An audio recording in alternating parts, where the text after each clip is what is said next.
Terima kasih Anda masih bersama kami. Bagi Anda yang baru saja bergabung, kami hadirkan kembali 3 berita utama hari ini. Warga Bandung harap waspada. Seorang pasien di Rumah Sakit Hasan Sadikin Bandung terkonfirmasi terkena virus cacar monyet atau Mpox. Pelaku penipuan arisan bodong senilai 2 miliar rupiah ditangkap di Karawang. Seluruh uang nasabah habis dipakai berfoya-foya. Berkas dan barang bukti diserahkan ke Kejaksaan. Tersangka Panji Gumilang segera jalani sidang di Pengadilan Negeri Indramayu.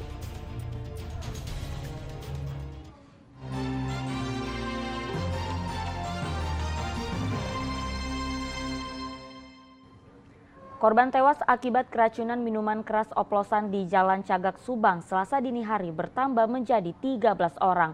Polres Subang telah menangkap sepasang suami istri yang menjual dan meracik miras oplosan kepada para korban yang sempat kabur ke wilayah Bandung Barat.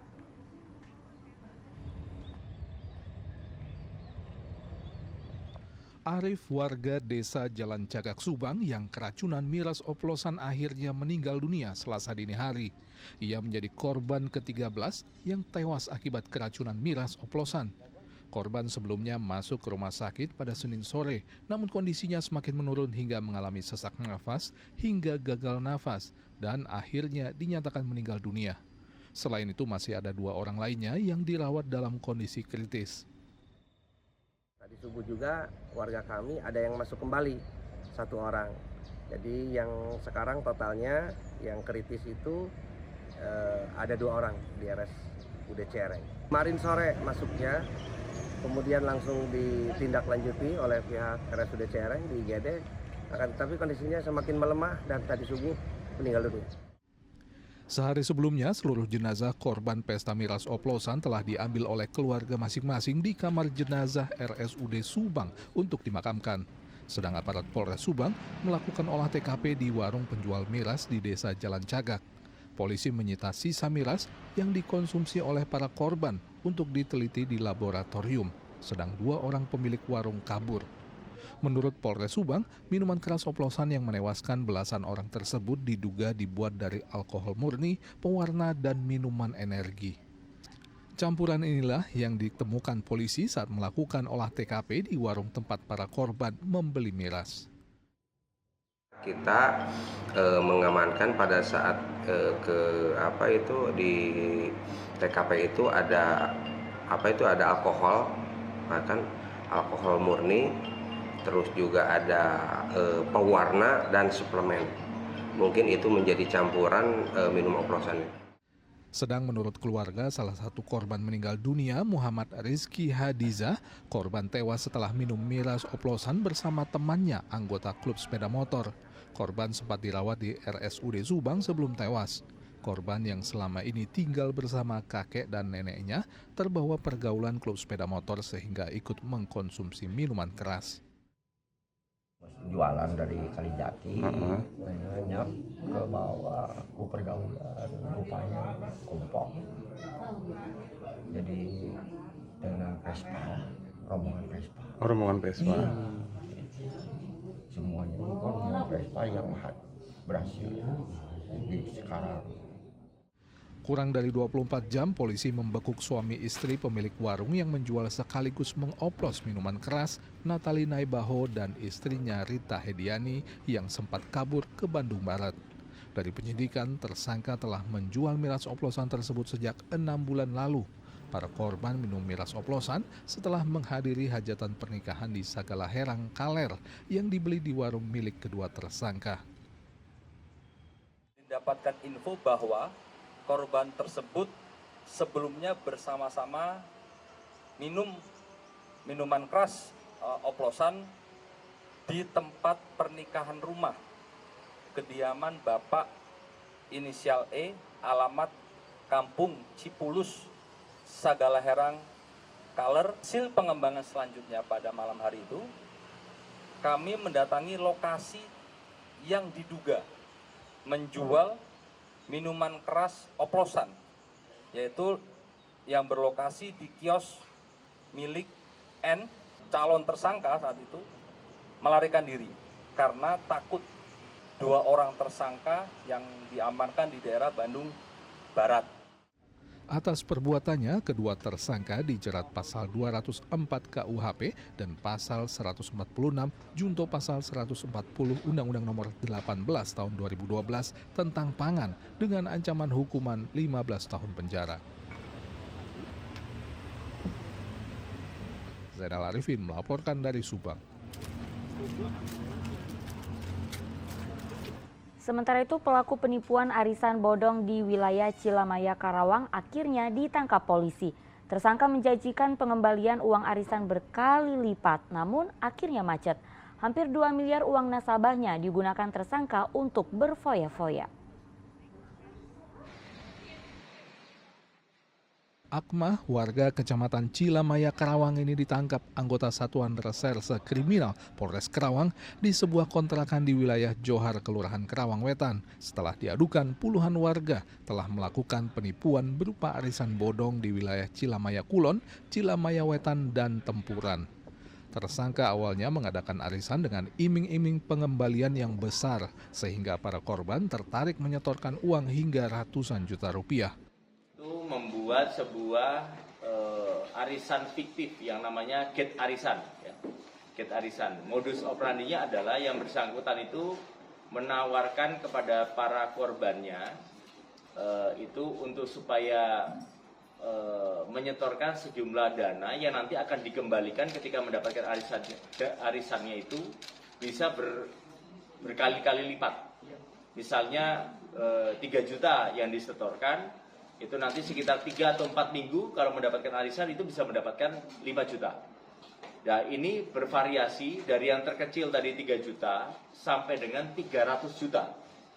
Jadi 300 juta. Bahkan ada yang sudah menyetorkan 240 juta untuk mendapatkan arisan 300 juta. Jumlah kerugian para korban untuk sementara ditaksir mencapai 1,9 miliar rupiah. Tak butuh waktu lama, penipuan menggunakan skema arisan berantai atau skema Ponzi ini terungkap setelah pengembalian kepada nasabah arisan macet. Rupanya tersangka Akmah menggunakan uang yang disetorkan para korban untuk foya-foya dan menyawer biduan di acara hiburan. Dari tersangka, polisi menyita 1 unit mobil, 2 unit sepeda motor, serta surat gadai sawah milik korban. Akibat perbuatannya, tersangka dijerat pasal 378 KUHP dengan ancaman hukuman 4 tahun penjara. Samsun Nursyam melaporkan dari Karawang. Seorang pria di Kabupaten Bandung ditangkap setelah menikam rekannya sendiri sesama anggota geng motor. Tersangka sakit hati karena korban mengeluarkannya dari sebuah grup di media sosial.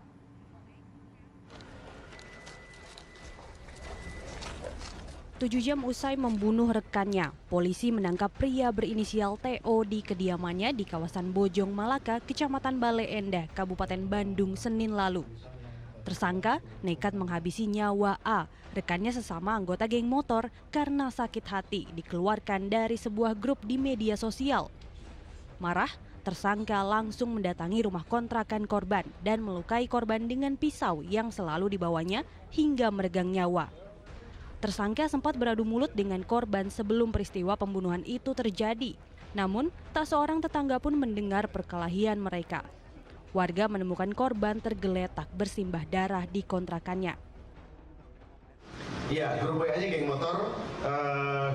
motor XTC BIR 188. Setelah dikeluarkan dari grup WA, tersangka mendatangi korban, menanyakan kenapa dikeluarkan. Kemudian terjadi cekcok mulut, terjadi perkelahian, dan akhirnya tersangka mengeluarkan senjata tajam, sebilah pisau, senjata tajam yang memang setiap hari selalu dibawa kemana-mana. Tersangka kini mendekam di sel tahanan Mapolresta Bandung dan terancam hukuman 15 tahun penjara. Muhammad Abbas melaporkan dari Kabupaten Bandung. Seorang pengatur jalan alias Pak Ogah dianiaya pengendara sepeda motor di sebuah perempatan di Kota Cimahi Sabtu pekan lalu. Korban dianiaya karena pelaku tak terima ditegur. Polres Cimahi hingga kini masih memburu pelaku yang kabur ke arah Bandung setelah menganiaya korban. Rekaman kamera pemantau ini menunjukkan penganiayaan terhadap seorang pengatur jalan alias Pak Ogah di persimpangan Jalan Encep Kartawinata, Kota Cimahi. Seorang pria yang mengendarai sepeda motor menganiaya korban dengan membacoknya menggunakan senjata tajam. Korban sempat sempoyongan dan berjalan kaki meminta pertolongan warga sekitar. Korban Latif Turrohman langsung dilarikan ke Rumah Sakit Umum Daerah RSUD Cibabat. Korban yang menderita luka di kepala menerima 20 jahitan, sedang pelaku penganiayaan kabur ke arah Bandung. Menurut rekan korban, penganiayaan yang terjadi tanggal 28 Oktober lalu itu akibat pelaku yang tak terima ditegur korban karena berkendara dengan kecepatan tinggi di persimpangan. Ngantri macet kan ditegur yang pakai motor teh. Sabar tunggu, nggak nerima, mungkin ya ngomong mau balik lagi, tunggu sama saya balik lagi, bawa teman jadi 2 motor 4 orang, terus balik lagi langsung bawa ke pinggir, ngeginiin, langsung ada 1 orangnya yang bawa itu golok gitu, lupa bacokin. Lokasi penganiayaan korban hanya berjarak sekitar 100 meter dari Mapolsek Cimahi. Saat ini Satuan Reserse Kriminal Polres Cimahi dan Unit Reskrim Polsek Cimahi telah membentuk tim untuk memburu pelaku. Polres Cimahi pun sudah bersama Polsek Cimahi telah membentuk tim gabungan untuk menyelidiki dan mengidentifikasi yang diduga pelaku penganiayaan. Diduga pelaku telah merencanakan penganiayaan ini karena berdasarkan penyelidikan, usai ditegur korban, pelaku sempat mengambil senjata tajam ke tempat lain lalu kembali dan menganiaya korban. Muhammad Abbas melaporkan dari Kabupaten Bandung. Barreskrim Polri melimpahkan tersangka Panji Gumilang dan berkas serta barang bukti ke Kejaksaan Negeri Kabupaten Indramayu Senin lalu. Pimpinan Pondok Pesantren Al Zaitun yang tersandung beberapa kasus tersebut akan segera menjalani sidang di Pengadilan Negeri Indramayu. Dengan pengawalan ketat petugas Barreskrim Polri, tersangka kasus penistaan agama Panji Gumilang tiba di Kejaksaan Negeri Indramayu Senin siang. Pimpinan Pondok Pesantren Al Zaitun tersebut menutupi wajahnya dengan jaket hitam saat turun dari mobil menuju ruang pidana umum. Sejumlah petugas bersenjata lengkap mengawal penyerahan Panji dari Barreskrim Polri ke pihak kejaksaan.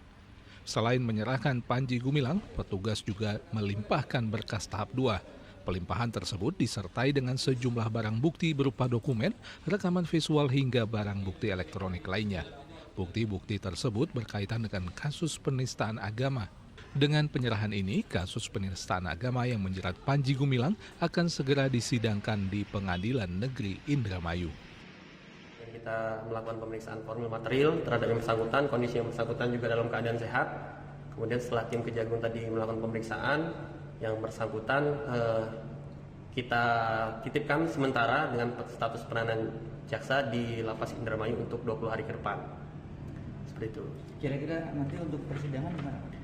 Nah, untuk persidangan mungkin kami dari tim JPU nanti Pak Kasibidum serta tim akan melengkapi administrasi persyaratan untuk pelimpahan dalam waktu dekat, mungkin Mas akan segera dilimpahkan ke Pengadilan Indramayu. Panji Gumilang yang dijerat pasal 14 dan pasal 45 serta pasal 156 KUHP tentang penistaan agama kemudian diserahkan ke Lapas Indramayu untuk ditahan hingga pelaksanaan sidang.